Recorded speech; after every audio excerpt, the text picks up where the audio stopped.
What I'm going to talk to you today a little bit about is just a very light-hearted, kind of high-level view of the history of digital accessibility at the BBC, who I am, and how we see the kind of how digital accessibility has evolved within the corporation over the years from the kind of traditional things that have been around for a number of years.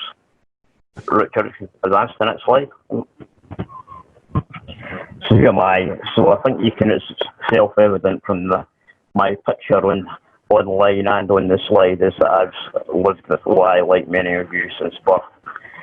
I mean, what that's meant for me is there's been many periods of fun, hilarity, many periods of trauma, stays in hospital and one thing and another. I think aside from what you can see there in terms of physical mobility issues, the one side effect that's kind of developed through later in life for me is I'm actually also profoundly deaf. And I think you can see a little bit there, I'm wearing a couple of hearing aids from the picture there. I got my first degree in the mid to late 90s was in computer science. So I worked in the IT industry for around 25 years. Towards the end of my time there, I moved into working and supporting disabled colleagues via the use of disability interest networks. That kind of led me into a full-time role with the last company I was in, pre-BBC, to working within HR and supporting digital accessibility and supporting our disabled colleagues across the board. I took a little bit of time out during 2018 and did a little bit of consultancy work for myself covering kind of general D&I matters. But towards the beginning of 2019, I was appointed as the disability lead for workforce strategy at the BBC, although, as many of you could probably tell, I originate from somewhere else, but I'm based in London most of the time, pre-pandemic. Now I'm back home in Edinburgh working remotely during this kind of period of time. So that's kind of where we are now. Richard, if you could advance to the next slide. What I want to talk to you about today is, I want to start from the basics of the premises that our outgoing Director General, Tony Hall, and our new Director General, a chap called Tim Davey, very much pushed the strapline that the BBC is for everyone. And what this kind of evolves back from is what the BBC is governed or run by what's known as the Royal Charter, which is issued by the government. It's issued every 10 years. It's kind of like the biblical operating document, the way that BBC is meant to govern and run its processes. So there's lots, from the slide there you can see there's lots of points how the charter works. So it stipulates how we're regulated, so we're regulated via Ofcom. It shows us, it actually makes a commitment that we have to deliver and our products in line with whatever the latest technology is. It shows how we work with production companies. So a lot of you that watch the telly every day, a lot of the content that we produce, particularly news, is produced by us. But a lot of the programmes that you watch, like things like, I'm thinking like Shetland, the Scottish Input, is produced for us by independent production companies. So we have various departments whose job it is to kind of liaise with these organisations and help commission new ideas and things as they go through. The Royal Charter also obviously stipulates what our underlying strategy and approach should be to diversity and inclusion, so that we have to have clear strategies to underpin the protected characteristics. So those would be race, gender, LGBT, and obviously, of course, disability. We also have to ensure that all our products, whether they be television programs or internet content or iPlay or anything like that, or anything internal, support both our staff and our audience. And going back to our kind of commitment to diversity and inclusion, we're kind of also duty bound to ensure that our workforce should also reflect the diversity in our audience, which makes kind of sense. So can we move to the next slide? What I'm going to talk about now, the next 3 slides, are really about the history of some of the accessible features that you've probably all seen over the years that have been impacting your television. So the first thing is in-vision signing, where you have the BSL interpreter in the corner of your screen. You've all seen it. This has been around since 1957. It's usually accessible will be from one of the options from your remote control, your red buttons. But that's also in parallel with, if you watch, in relation to the pandemic, if you watch any of the First Minister's live press conferences that run on a daily basis, there'll be a BSL interpreter in the room. If you look at things like, dare I say it, any of the press conferences that Donald Trump runs, then again, the White House will have a BSL interpreter in the room. So it's a kind of what they call a blended solution. You can get it through your control box, through your remote control, but for a lot of live events, the governing body, and it might be the governments or whatever, will have an interpreter in the room as well. Could we advance to the next slide, Richard, please? What this slide looks at is it looks at what we all know as subtitling. So subtitling is where you press the option and you get the text below that covers what's being said on the screen there. So that's, although subtitling has the dual function of supporting people like myself that are profoundly deaf, the idea of subtitling initially was to help support wherever there was programs produced in a foreign language. So if anything you've watched in BBC4, I think The Bridge was on last night, which is in Danish or whatever, Swedish, and that has a dual, that's really what the purpose historically of subtitling was. But what it does obviously provide that solution, that support for people that are completely deaf. But the problem, the overlay on top of that is a thing called closed captioning. So what closed captioning does is for people that are deaf that obviously can't hear any audio at all, closed captioning fills in the gaps. So if you're watching if you're watching a program like, say, EastEnders, and you can hear what one of the characters is saying, and you can see what one of the characters is saying via the subtitling, and suddenly there's a background noise like a door slamming or a gun being fired, closed captioning will overlay that with additional text. So that people that are completely deaf can get a complete flavour of not just what the actor is actually saying, but any of the background noises that come in behind that. Can we advance to the next one again, please? Audio descriptive content's been around since 1997.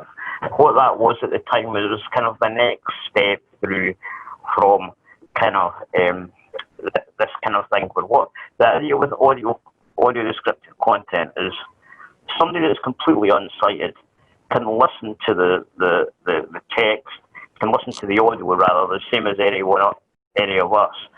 But what they can't do is they can't disseminate if there's anything happens that goes out with the boundary of what the actor is saying.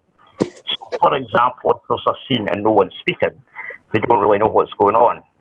So what audio descriptive content does is that we have interpreters that come along and take the whole script, and what they're doing is they put in bit of additional audio description into areas where there's no speech. So, for example, if you're watching EastEnders, it's quiet at night. The Queen Vic is being broken into by someone. No one's speaking. All the viewer can see, they can see someone that's breaking in and rifling through the till, but there's no speech. But the audio descriptive content would come in and then describe what's actually going on to anyone that turns that option on. So anybody that's completely unsighted, would then have that. We have a complete overview, to use a word, of what's actually happening there. If we advance again, please. We have some fun with some of these things, where sometimes the subtitling can go wrong, and I thought we would put in there just a little bit of fun, just to see, you can see there what's going on from you know, sometimes the best of intentions, you can see there the prayers to make love for as long as we can. So yeah, sometimes it doesn't always work out as it should do. I think there was a couple of other good ones whereby the Queen and the Duke of Edinburgh were in a carriage going off somewhere, and the subtitling description described it they were in a carriage rather than a carriage. We then had an issue at the Olympics, so there was a young diver who won a medal and was being interviewed, and he went on to say that this had been his dream. Well, then, what he meant to say was had been his dream since he was a young boy. But what came up on the screen, instead of boy as in boy or girl, it came up as boy as an inflatable boy you would see on the sea if you were sailing a ship. So these are the kind of, it can be a bit funny sometimes. It gives you a bit of a laugh. So I thought I'd put that in there just to make it a bit more light-hearted. If we advance to the next one again. I want to talk now a little bit about, aside from the way the history of these kind of solutions have evolved, is what we've actually done as an organisation to try and drive to take digital accessibility and accessibility for anybody with additional support needs to the kind of next level. What I mean by digital accessibility is if you set aside things like what we've spoken about, subs, audiovisual, captioning and the like, the next stage of accessibility is looking at making products and anything that interfaces with the audience or anything internal accessible for people who use assistive technology software. So a lot of unsighted people will use things like products called Zoom Text or JAWS to help them use their PC and the like. So all our kind of products have to have those features built into them. We also have to be aware that we have a number of people with on the neurodiverse spectrum, so we have to look very carefully at the kind of colour schemes that we present to people and that like, and we also, that kind of thing. I'm trying to think of one of them slipped. I'll come back to this in a second. When the accessibility team was set up in 2006, so their main actual purposes were to kind of look at trying to make the product iPlayer the benchmark for digital accessibility. So that was, Tony Hall was very keen that iPlayer would be used as the main product to watch, content or when it suited the viewer. The accessibility team were also there to try and, their main benchmark was to try and create a framework, to try and get a common set of guidelines to help any internal teams that were building new products or we were buying in products. They would also act as consultants to key projects as they moved along. We also, again, as it says there, we'll look at kind of developing a series of tools and resources to help improve accessibility. So that would allow any development teams that are building products to kind of have a resource or a knowledge base that they can tap into. They also were heavily involved and are heavily involved in ensuring that our procurement function works properly. So obviously anything that we buy in from a third party has to be completely accessibility checked and audited to ensure that we're not putting anything out to our staff or beyond that suddenly someone can't use if they have a screen reader or for the like. The accessibility team also run a series of training courses to try and ensure the key staff have their skills kept up to date when dealing with these kind of things, so that they're very much on the pulse with anything that's changing externally. Can we advance to the next one again? What have they achieved since they've been in situ? And I think this next slide looks a lot more tangibly. So what they did was they conducted a series of kind of research externally, and they spoke to people, a lot of the school children, sports clubs, they engaged with universities, and they run a number of feedback sessions with their audiences just to try and gauge what was important to some of the people that look at the BBC externally, and I looked at the BBC from an external kind of lens, if you like. So on the back of that, they've produced a number of accessibility standards and guidelines that can be used, that can be tapped into. These themselves are like documents or support collateral that teams can use and use as checklists to ensure that anything they're thinking about buying or designing meets appropriate guidelines. They've set up a number of discussion groups, and that was initially called the BBC Accessibility Group, funnily enough, and then it became the Champions Network. So what they had there was they had from all of the service units that make up the BBC, they worked, and each of them nominated someone who was going to be an accessibility champion, and they would sit as part of this group, and they would meet maybe 4 or 5 times a year and discuss issues of concern, issues that were emerging externally and internally, and things like feedback, complaints that we receive all the time have to be looked at. As part of one of the things the group did as well is that obviously the BBC now produces a lot of games and involved in things like that, so that they've created separate gaming guidelines, as they call them, obviously that cover for children's games. They continue to work to try and improve iPlayer as it goes through several iterations in terms of increasing its level of accessibility. What they've also done is over time, they've gradually increased their kind of way that we test things, so that we test things in two ways. We use people like ourselves to run human tests on anything that we're going to put out, from a product, from a website, or anything like that. But we also have brought in a series of automated, what they call automated testing tools.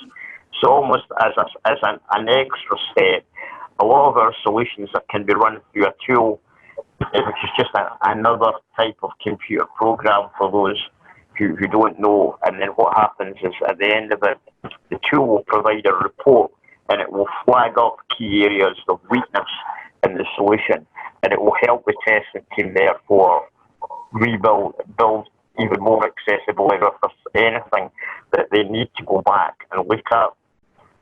Again, as times evolved, the accessibility team and the accessibility network at the BBC is now regarded as, an external source to feed into the kind of world guidelines on web accessibility, particularly when it comes to things like people who have cognitive accessibility needs, things like areas where people have issues with interpretation or memory loss and the like. So our teams now are beginning to be consulted externally and feed in to some of these worldwide type guidelines that are applied across the board. Can we move to the next slide? What I wanted to talk about at this side of it, as we move towards the end, is how we see the kind of future of digital accessibility. There's a term at the moment that's been talked about called extended reality, and what it essentially is, it's more of an umbrella collective term that cements two technologies together. So many of you will have heard of virtual reality. I'll come on to that in a second, but not everyone's heard of the definition of what augmented reality is. So augmented reality essentially is where graphics are overlaid on top of either a video or a picture, or quite often the solution would be accessed via special glasses or perhaps just on your smartphone. These, without taking the special glasses and these kind of things out of it, you see examples of augmented reality in everyday life now. So any of you that have seen Snapchat filters, especially with funny hats or glasses on them on someone's face, that's that notion there where there is a piece of graphics overlaid onto a video and a picture is what they call augmented reality. Virtual reality is what they call a scenario where you're fully immersed in the digital environment, and that might use for playing many computer games wearing a special helmet. And what that does is it, because you're doing that, it closes off everything outside. It provides a kind of almost a 360-degree representation of what you're doing. So you could be running around in a forest, or running around on a football field, or anything like that. So the way things are evolving is using this term called extended reality, which is going to be a combination of both augmented and virtual reality. If you could just go to the last slide, Richard, just so I can show them an example. Yeah. What I wanted to do is finish off by showing you an example of something that we've been looking at and playing around with. It specifically looks at the use of this augmented reality. And in essence, it ties back to, I think, one of the first slides that looked at the use of BSL interpreters. So what we have here on the left-hand side is what you would really normally see if you use access BSL via your red button or your remote control. If we look here at the next two slides, in the middle and to the extreme right-hand side as you're looking at it, that's where we've overlaid augmented reality onto the solution. So on the middle slide, you have the BSL interpreter away from the screen so you can see the whole screen, but it's a half body shape. And on the extreme right-hand side, they're standing as you would see them in the room, but they're not on the screen. So to access this, in terms of what we've been playing around with, you would use special glasses. So there would be it's not a helmet as such, it's just special glasses, and that allows us to kind of extend the screen beyond what they call the grid edges. So it allows us to take away the figure, open up the whole screen to the user, and almost give you the visualization of having the figure in the room with you. And I think, thanks everyone, I think that's me. I'm happy to take questions in the Q&A at the end if there's anything you'd like to. Thank you.